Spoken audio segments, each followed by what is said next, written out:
doctors have set the stage for what I want to speak about, so I appreciate that. And one person that I'd like to just mention, that the last joke that Laurel mentioned, it said the last few years of a person's life was spent going to PT. Well, there's a dementia friend of ours, all of ours, Adina Dotson, who unfortunately took her life. I just wrote these in my notes before coming up here. She was a wonderful person, lived life to its fullest, advocated for all of us that are in this room. And she was a vigorous advocate. That's how she spent her last years. So maybe we can just bow our heads just for a quick second and just remember Dina. So I really appreciate that.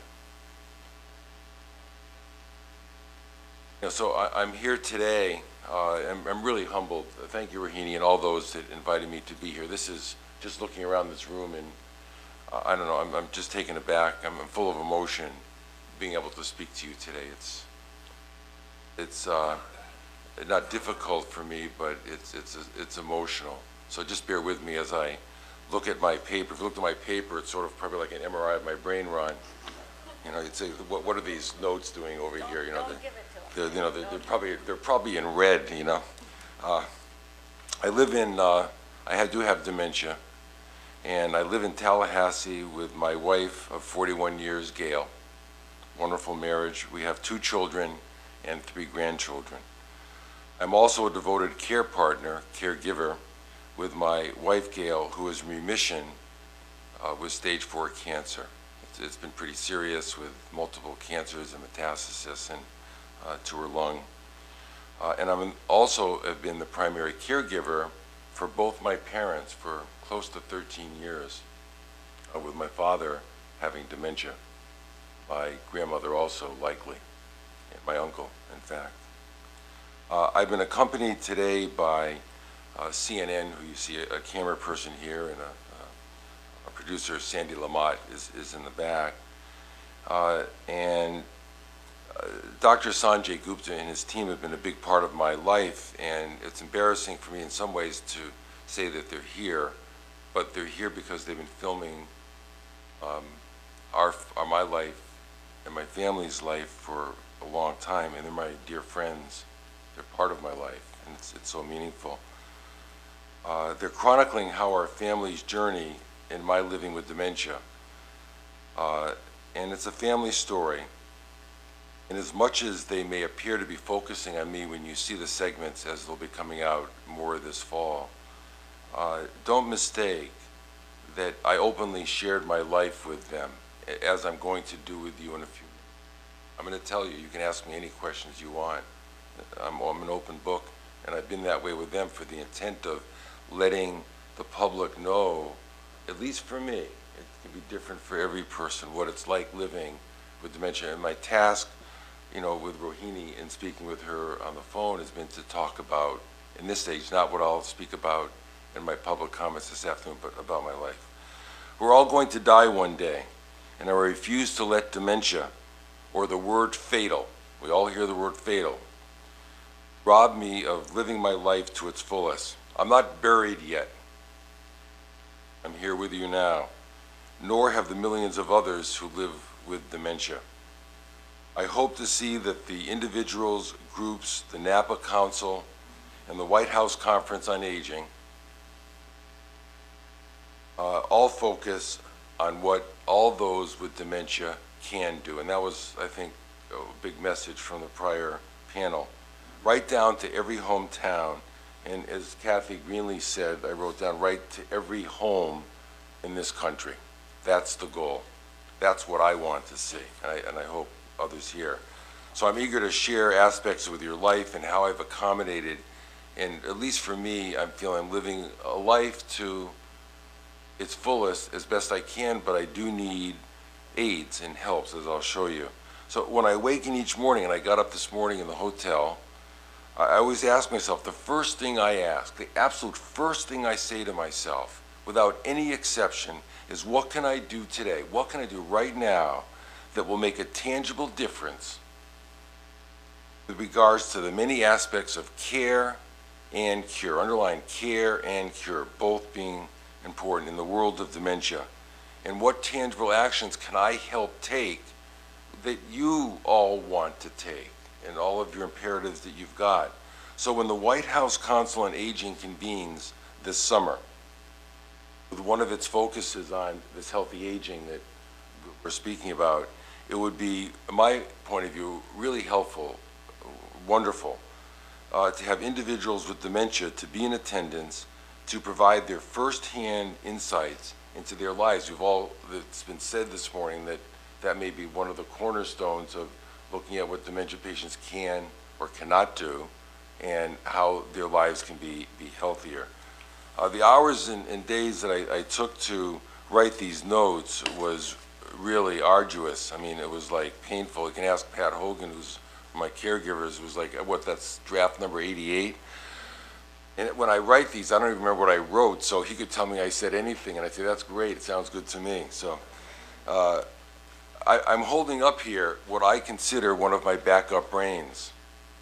It's a backup brain for me because it has information on the memories of what's on this paper, but if I took these pre-written words and put them down right now, and I just sat here, and I looked at all of you, I'd say, okay, good being here with you this morning. You know, it's great. So, and I'm not purporting, it just is that in my past, I would be able to present in my professional life, healthcare and elsewhere, often for, an hour, hour and a half, without even having a written note in front of me and knowing everything I want to say. Now, I know others use notes, and that's absolutely fine, and I'm not being negative to that in any way. It's just I'm talking about me and where I came from, what Sandy Halperin was like. You're asking about me today. That was me. This is not me now. I used to be embarrassed by holding a piece of paper and going to speak before a group. I really was. I was embarrassed. I could hardly do. My wife said I was a wreck at home. I said, how can I go there and have a piece of paper in front of me? So, but I do have other backup brains that I want to show you. Well, the first is a little bit of a backup, but I have a book here called The Precious Present. This is a book that sits on my counter in my living room. It's written by Spencer Johnson, who's a physician. He's written a lot of books. And this taught me about living in the present. You hear about it a lot, and I've spoken about this a lot. This book, in more recent days, has taken on so much meaning in my life because when I don't remember the past, and I don't remember what I'm going to do in the future, I just say, like right now I'm with you. This is a gift for right now, so I can speak to you. It's in the present. And that's all I have to say about that because I just forgot my train of thought. But this book represents a treasure in my life. It's what I can do now, and that's the most important thing. And I think that you may have alluded to it, Laura. So that's the first. The second, I carry with me every day, and people that know me where I live at Westminster Oaks Community in Florida and elsewhere, I carry this big bag. Well, this big bag has, I'm not going to bore you by taking everything out of the bag, but in the bag is a smaller bag. It's a fanny pack. So when I have to just leave the big bag, I can carry the fanny pack with me and carry that around because in it, it has a large notebook, file folders, my headphones, because I love to listen to music. It helps me even when I was writing these notes, it helped me know what I was going to say, just music helps me. A medication list and what have you, wallet, cell phone. But then there's the real life technology. I mentioned my cell phone. Well, I just got a message this morning from Grand Care. I'm not at home now, not being in Tallahassee. And I look here and I get an alert in messages and it says to me, quote, medication, morning meds, not taken as between 5 and 6 a.m. I wake up early in the morning. Take morning meds. Well, I'm not there, but I did get the message on this to do it, and I do have a medication list with me. I'm not taking many meds now, but at least because I've forgotten. And at home, it's on my computer. So if I don't open my door to take my meds, we're talking about in the home now, things in the home, technology, and there's many other things. That is an assistance to me because I've forgotten. It can be 10, 11 in the morning. I see this come up. And I have to be careful not to have it just become like a sign that I don't see. My wife used to put up signs around the house, close the door, lock the door, you know, whatever. So But that I have to be careful. The other thing that, and there are two people in the audience today. One is I've been forgetting faces. I will meet someone. There's some people here today that I look at and I don't recall their face. It happened yesterday in an occasion. But there's technology that Sean Fahey with his company Window Mirror, the audience, and he's developing some facial recognition technology. So when I meet someone, I can say, well, there's, Betty Johnson. And I can say right there, Betty Johnson, I just met her at the NAPA meeting, and she wants me to send her my resume. I don't know, I'm not using resumes anymore, but the first thing that came to mind. So that would be there, and I can go to a memo, and it could tell me what to do. I need crutches. This is like a crutch to me. It's my second brain. It's my backup brain. And I forget where I was going now with that. So that's the first thing. So I have that, and he's also, when I'm speaking like to you, I don't remember. I'm just telling you what I said 15, 20 seconds ago. When I forget a thought, it will go in a text message and in a voice message, maybe with an earbud in my ear, so I can remember what I said in the last 15, 30 seconds so that it can cue me. Now this again isn't about me. I'm just mentioning this about me that may help other people. I'm just saying that there's technology, and the more advancements in that can help people living well in their homes. As you, Dr. Greenlee, said, that would be important to see. Stay in the home, but when you're in your home, have a better quality of life. And then there's the second person, Andy Gropa. He's a photographer in New York, and he sent me this thing called a narrative clip. And I would clip it on my shirt, and it would take pictures of my life as I went about my whole day every 30 seconds. So it would see where I was, and my wife, family would see what I was doing all day. The only problem I found with that is I didn't have the patience or the time to go look about what I did all day. It was enough to just, I was exhausted. It was sort of the end of the day. And I also have this confidentiality issue of I'm taking pictures of people. If I saw you today and I go home and I post them all on Facebook, I think you'd be upset or something about what I'm doing. So the other thing I brought along, I'll take them in the order that they're packed here. I've written some books in my life, and three of them are here. One was a dental book. One was a book on healthcare, becoming an activated patient. Another was on insurance. And these are my long-term memories. I don't remember. I'm trying to remember what I did in dentistry and some of the procedures as a dentist, and I can't remember. Sometimes I say, why am I looking through the book to remember it? But it helps stimulate my brain to look at it and know what some of those past things that I did do that I can't recall. So again, if I say each of these things, it's not just about me, but what others might be able to do. Particularly, one of my favorites is I've got 7 or 8 of these scrapbooks. I call them grandpa books. I want to, and I'm now going to begin videotaping some messages with my daughters and family, for my grandchildren. And this represents thoughts of mine that I've written. And you can take a look at all these later. But these are information that I can sit and read to my grandchildren, because I forget so much of this past. Recently I was out for anniversary dinner, our 41st anniversary, and someone said, how did you and your wife meet? I remembered we've been in dental school, and I remember meeting her over a cadaver, but I don't remember, I don't remember much of the other chronology of it. I just totally lost. So she filled in the details, but she's one of my second brains. And the other last thing I just brought along is my end-of-life book. And I call this, someone mentioned advanced planning. I did this let's say 2 years ago with a physician, Ken Brummel-Smith, who's in Tallahassee. And with his extensive and dedicated help, he's a geriatrician, a friend of mine, he helped me compile my healthcare and legal wishes. They're here, they're done. So that's something else that, the conference could mention. This is, for anybody, everyone at this table should have this. This sits on top of my refrigerator with all these cues for EMS if they come in there. But I said to him, what if I leave Tallahassee? I'm in Washington. Well, I happen to have it here now, but I could travel out of town, and I'm donating my brain. I would like to see this all technologically put in one place, so no matter where I am, if that could be brought up at the conference, the whole all about the person's health. I know there's systems out there, but coordinating it and working with it, including the brain bank situation, which I often get troubled by. I still have doubts as to whether my brain will be harvested efficiently and appropriately to help with my family and science. Deep concerns of mine. I'd like to maybe questions or have a discussion about that. Most importantly, my family and friends are my primary backup and supportive brains. It's like each of their brains are directly connected to mine as they assist me with a huge number of my moment-to-moment thoughts and activities, all through the day. Pat Hogan's here right now. You can ask him. He's the caregiver. These other friends of mine, they know that they're going to watch, if they're watching live on this right now, or they know who they are. They help me remember what I was going to say as I lose my train of thought. Again, right now, I don't even know what's on the next page. I don't know. You can ask what I can do. That's what I want to talk more about. I want to live my life. You want to know what I can't do? I can stop my presentation right now.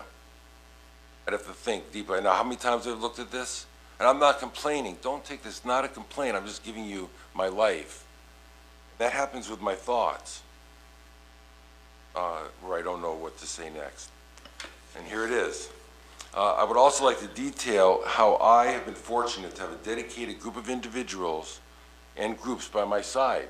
This is in my home, in my hometown. Dr. Greenlee mentioned, this is key. So I've been fortunate. What do I have? I've got a primary care physician, so dedicated, 3 neurologists, 2 geriatricians. I've got a psychologist that I can see, a mental health provider that I can see, and the hugely talented Westminster Oaks healthcare staff where I live, and I forgot the name now, it has all levels of care, and I'm still living independently, but the way that they're there for me, knowing that they're there, and such a community provides me, again, that's right where I live.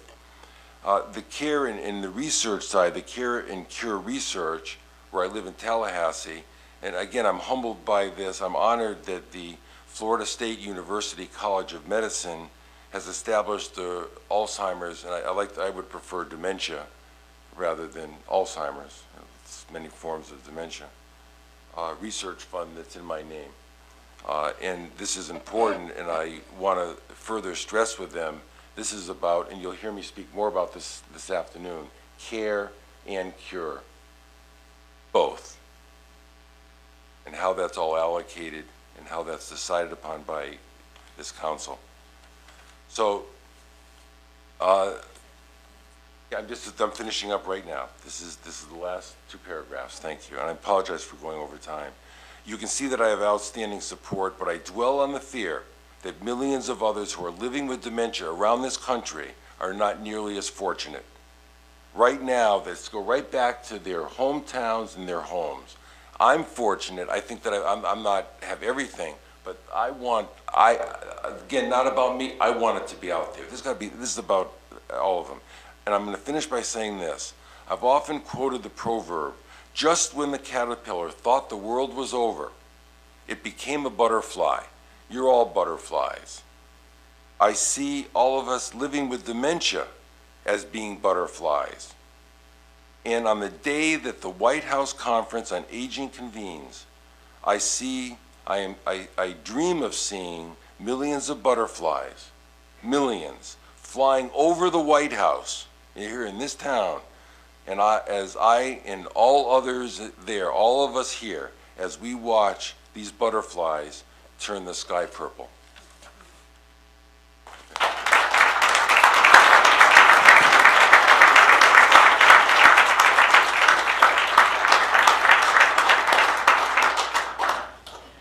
Thank you so much, Sandy and Laurel and Anand, for your contributions here. We are running a little bit over, but I do want to open it up in case there are pressing questions or comments. And Nora? Well, yeah, so I just wanted to say thank you so much for all of you and all that you're doing, and especially to you, Dr. Halperin, for coming here.